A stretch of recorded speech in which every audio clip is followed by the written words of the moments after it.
Assalamualaikum warahmatullahi wabarakatuh. Nama saya Dias Ramdan Zulkarnain dengan NIM 17035211059 di program studi Administrasi Perkantoran. Pada kesempatan kali ini saya dalam beberapa menit ke depan akan mempresentasikan tentang bab 5 yaitu tentang Print and Electronic Message. Latar belakangnya, komunikator sukses seperti yang ditampilkan sebagai proses yang mencakup pemilihan jenis pesan yang sesuai, menyadari tingkat kosakata di mana mereka menulis, merencanakan, menyusun, dan menyelesaikan pekerjaan mereka. Kelebihan dan kekurangan pesan tertulis. Kelebihan yang pertama ada catatan permanen, yang dapat diajukan dan dirujuk di masa mendatang. Yang kedua, dapat dibaca ulang dan dipelajari. Yang penting jika pesannya panjang, rumit, atau tulis dalam kemarangan. Yang ketiga, ada dapat direvisi dan diedit. Untuk memastikan mereka mematuhi prinsip-prinsip komunikasi bisnis, dapat memiliki nilai hukum. Yang keempat, ada dapat memiliki nilai hukum. Kekurangan. Untuk kekurangannya itu sendiri, yang pertama, dipandang lebih formal.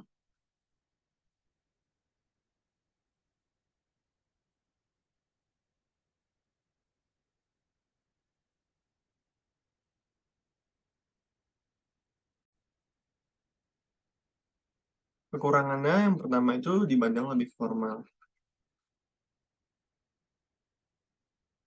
Yang kedua, memerlukan penyimpanan yang dapat memakan waktu dan mahal sebaliknya.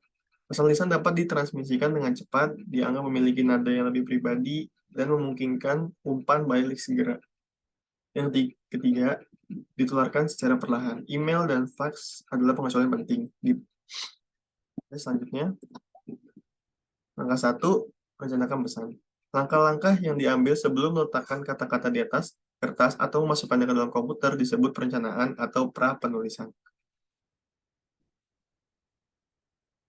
Proses ini menggabungkan dan menerapkan topik yang tercakup dalam bab 1, yaitu Fondasi Komunikasi Bisnis, bab 4, Prinsip Komunikasi Bisnis, dan bab 10, Penelitian Bisnis dan Penulisan Laporan. Oke, next. Selanjutnya ada langkah 2.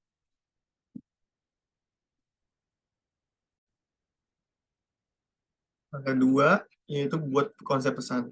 Dengan menggunakan catatan mental atau rekaman dari proses pembuatan kerangka, buat draft pesannya. Pada tahap ini, mendapatkan sesuatu secara tertulis lebih penting daripada menghasilkan salinan yang sempurna. Bahkan dengan perencanaan yang baik, penulis berpengalaman terkadang bertemu blok penulis kesulitan dalam menuangkan pikiran ke dalam kata-kata. Fitur tips dan petunjuk berisi saran untuk membantu mengatasi situasi yang menantang ini. Yang ketiga, angka 3, yaitu selesaikan pesan. Finalisasi pesan melibatkan proofreading dokumen untuk menentukan mana yang perlu direvisi dan diedit. Merevisi dan mengedit adalah proses yang serupa dengan tujuan yang berbeda. Merevisi berfokus pada konten, yaitu pengeditan berfokus pada mekanika.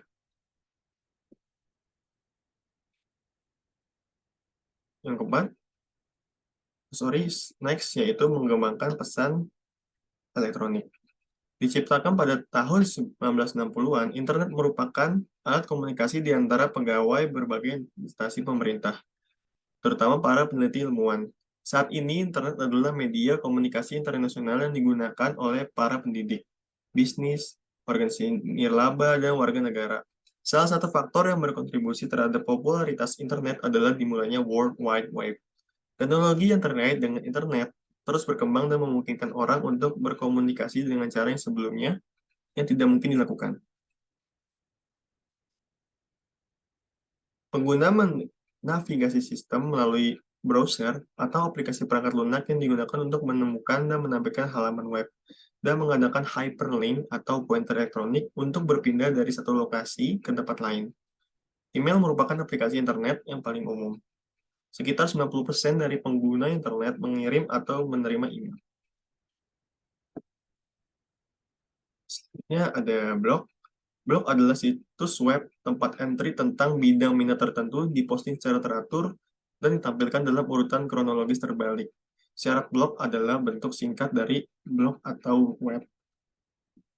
Sebuah blog memiliki atribut tertentu yang membedakan dari halaman web standar. Misalnya, blog dirancang untuk mencatat peristiwa waktu nyata. Halaman beranda diperbarui secara berkala dengan informasi baru yang menjadikan halaman web dinamis. Blog juga memiliki suara yang berarti dapat memuat pendapat penulis dan mengundang komentar dari pembaca. Blogger, para peserta di sebuah blog, menyukai kemudahan memposting sebuah komentar. Biasanya informasi dimasukkan ke dalam formulir sederhana dan kemudian diserahkan.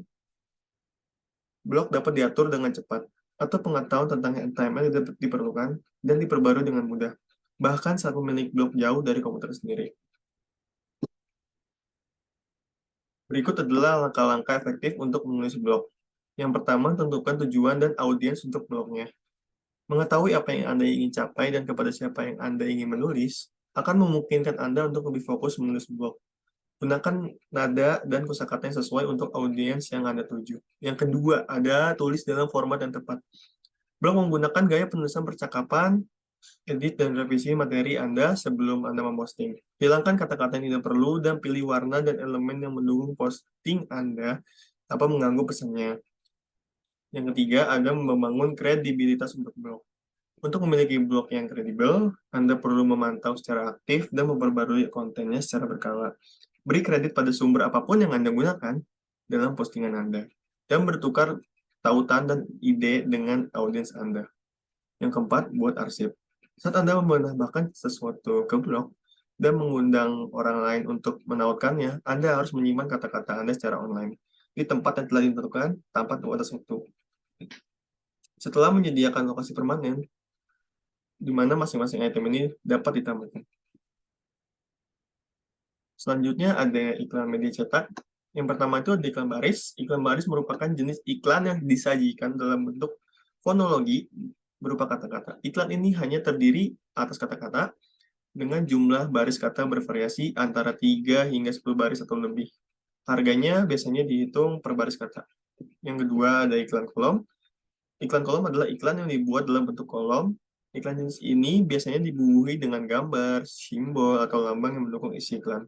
Terdapat beberapa poin yang diperlukan dalam pembuatan iklan kolom, diantaranya masing-masing koran atau majalah memiliki kolom dan gutter yang berbeda. Untuk itu, ukuran harus disesuaikan sehingga tidak ada ruang yang terbuang. Iklan kolom juga berisi background yang tidak terlalu menonjol serta proporsi ukurannya. Yang terakhir ada iklan display. Iklan display terdiri atas produk ad, corporate ad, greetings ad, and obituary ad. Iklan display memiliki ukuran hingga 1 hingga 7 kolom, berwarna hitam putih, dan menduduki tempat di halaman-halaman yang ditentukan oleh redaksi media yang bersangkutan. Sekian presentasi dari saya. Wassalamualaikum warahmatullahi wabarakatuh.